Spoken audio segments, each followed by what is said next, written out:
Okay, I'm just gonna make a really quick update video. This is like my 5th time making it because my kids keep being loud. So hopefully I can get this done real quick. What I've been doing today is mostly priming. I've got a Rhino I've been priming, as well as those 2 Space Marines I showed you before. Got all that stuff primed up. So I'm letting the primer cure, and then I can ignore those, I guess. I don't know. I'm not in a big hurry to paint them.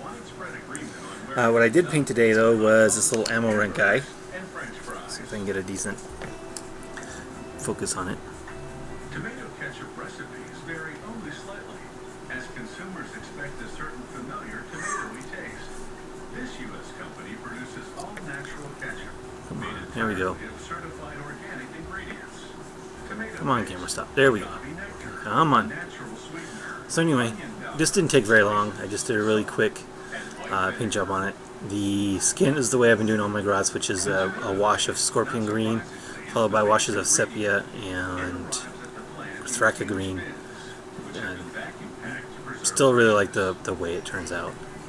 Same with the leather, it's just a wash. And the bolt gun and bullets. This only took like half a dozen colors. It was really quick. Still got to flock it, but other than that, it's all done. Really super. I think this is the grot that comes with a knob box. It's just in the stuff that I got from Jeremiah Drigg, so I painted him up today. Gives me an extra ammo rent. I finished up the first objective marker. The other ones are waiting for a painting challenge on the Freebooters forum, so they're not going to get done. They're primed, but they're not going to get painted not going to start on those for about a week.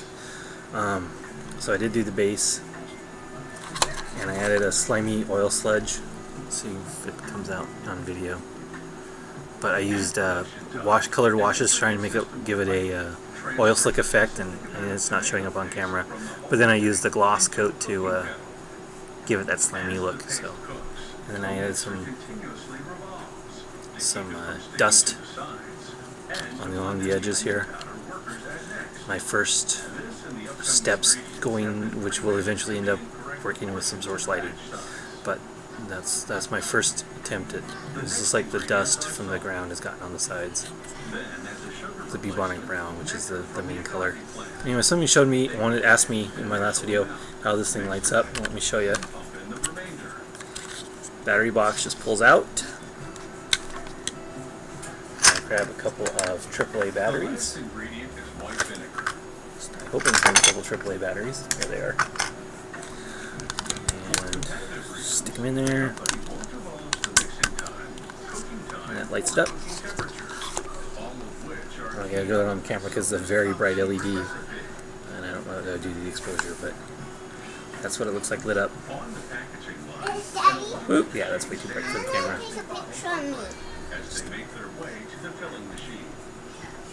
So anyway, it's the objective marker, and it's really easy to do because when I did it, what I did was I went to Radio Shack, and I picked through the LEDs, and I grabbed some LEDs that have a specification of 3 volts or somewhere in that range, 2.8 to 3.3 volts. And if you get something in that range, you don't need a resistor. You just hook in 2 1.5 volt batteries. So that's what this is. It's straight from the battery box to the LED.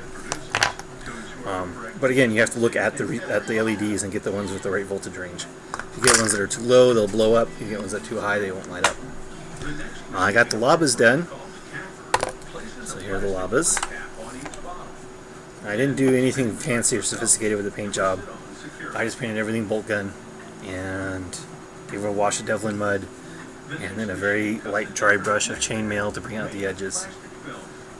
So I think they're decent tabletop. I did add a bunch of rust effects to them though. Pretty much all the joints, like right in there, the bolts down here, the bolts in front. And the worst effects are a combination of dark flesh and vermin brown. I watched a video from Metalwork the other day. I'll put a link down below.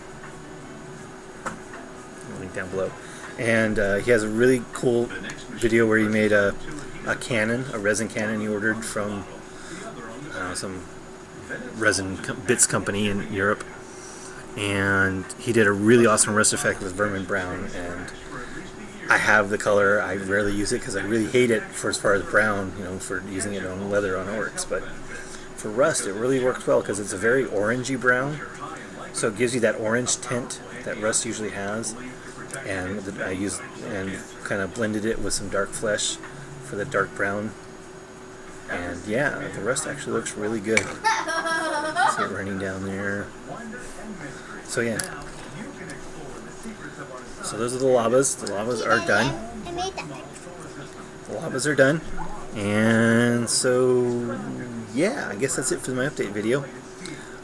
Some hints on stuff coming up.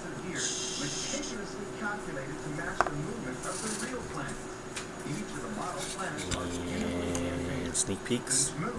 Now, why would I prime the Rhino in pieces?